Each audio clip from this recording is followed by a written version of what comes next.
ही 24वां अवतार है। बोलो श्री। जिसको कल की कहा, इस विषय को विस्तार से समझना हो तो दोबारा कहीं कार्यक्रम हो और ये प्रसंग मुझे याद दिलाना तो विस्तार से आपको बताया। सुंदर सा समझ में है ना।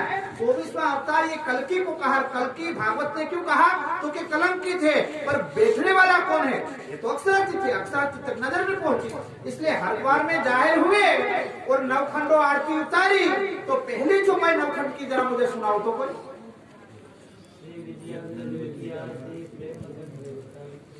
बोलो बोलो। श्री बुद्ध की आरती के विजय अभिनंदन की। विजय जिसका अभिनंदन करे, विजय जिसका स्वागत करे। अरे ये किसके ऊपर बैठे? जागृत बुद्धि के। समझ में? तो इसीलिए कहा कि हमारे पास जागृत बुद्धि हो, निवृत्ति का ज्ञान दे दिया, हमको अवतार लेने की कोई जरूरत नहीं। साहब जैसा दुश्मन हो वैसा सामने वाला होना चाहिए। राष्ट्रपति का दुश्मन कोई पट्टा वाला हो सकता है क्या? भाई हमारा देश का दुश्मन दूसरा देश पाकिस्तान हो सकता है ना, कोई गांव थोड़ी हो सकता, संभव ही नहीं। बराबरी होनी चाहिए। तो अक्षरातीत है, उसके समान कोई थोड़ी है जो उसका दुश्मन है और वो उससे जीते। वो तो स्वयं हुए, वो स्वयं विजय की पताका है, वो किसी के सामने लड़ सकते नहीं। और सुंदर सा जी जागृत बुद्धि के घोड़े के ऊपर अक्षरातीत बैठे, विजयाभिनंदन बैठे। कौन बैठे? विजयाभिनंदन। कौन? मेरे प्राण नाथ बैठे और सुंदर साथ को जाहिर किया। जरा दो चौपाई समझ लेना। अवतार से उत्तम हुए जो विष्णु भगवान भी 24वें अवतार में आते हैं, जो नहीं कर पाते वो काम किसने किया? जागृत सो बुद्ध जी ने मारा त्रिलोकी का काल। बिना लोके तो काल को मार के भस्म कर दिया। अवतार का क्या काम? अब अवतार का कोई भी काम नहीं है। जहाँ जमे हुआ सबका सब जमा हो गया, अब कुछ बाकी नहीं है। दूजा नेकना राख्या नाम। 2 चौपाई। अब इसलिए हमने दूसरा कोई नाम नहीं रखा।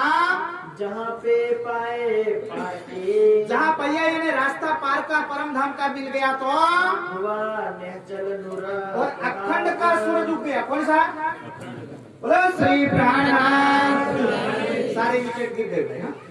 मार थोड़े बचे हैं 24वां अवतार के आगे जाते। प्यारे सुंदर साहब जी, अब सूरज का अखंड का सूर उग गया है, अब कुछ बाकी नहीं है। चित अगिए अवतार में विष्णु भगवान ना बाकीना अवतार કેટલું જ્ઞાન દીધું? સાહેબ આપણે ખેડાણ કરીને પછી પલપલ ખાઈને શું કહીએ? વગર લાઈટે મેદાનમાં રાસમાન પલપલ કરતા ફરે એમને શું કહેવાય? હે? जुगनू अज्ञा बोले कि नहीं? तो विष्णु भगवान ना बाकीना अवतार केवा से जागृत बुद्धि ने हमें अज्ञा जैसा, उसमें कोई भी ऊर्जा नहीं है, टिमटिमाता है।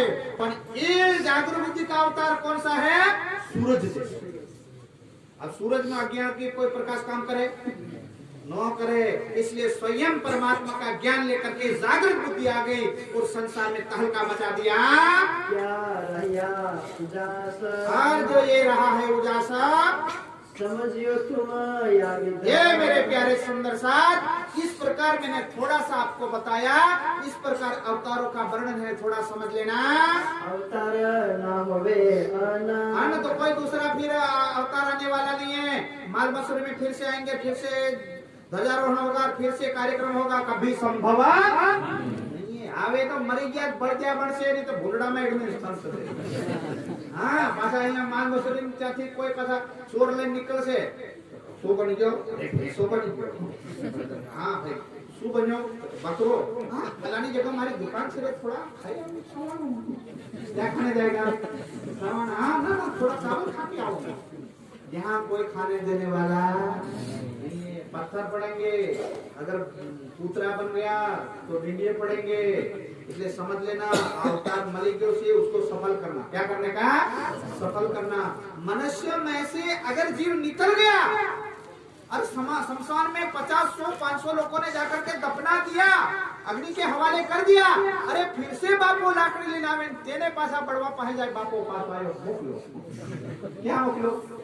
જાણ ગયા ત્યાં બાપાને ખાટલું આપે કોઈ ત્યાં બાપા પાછો આવો ખાટલી જોઈ દો પાછા ફોન કરો કોઈ ફોન કરે અરે કોઈને સપને આવે કે બાપો સપને આવે છે હો એને ભૂત માની લે દુનિયા શું માને हाँ एक बार शरीर से अदृश्य हुए तो गए संसार का संबंध टूट जाता है फिर वो मूल बना रहता नहीं है इसलिए सुंदर सार ऐसे समझना तो मां पुरख तो पहले न कहियो। इसलिए शास्त्रों में कल के अवतार में पहले पुरुष का वर्णन नहीं आया घोड़े का वर्णन आया किसका घोड़े को कल की कहा था अन्य कलम प्यारे सुंदर साथ जी बुद्ध अवतार उसके अंदर राज्य की शक्ति प्रकट हुई विचार देखो वचन हे बुद्धिमानो विशिक्षणों अब विचार करके ये जागृत बुद्धि निज बुद्धि के ज्ञान को देखो प्यारे सुंदर साथ जी इतना स्वीकार करिए माफ करना प्यारे सुंदर साथ जी प्रसंग पूरा नहीं हो रहा था इसलिए मैंने आपका समय लिया अब गाड़ो तो भी सहन करूंगा कोई बात नहीं महाराज जी ने कहा हमें तो मूर्ख है हमारे कोई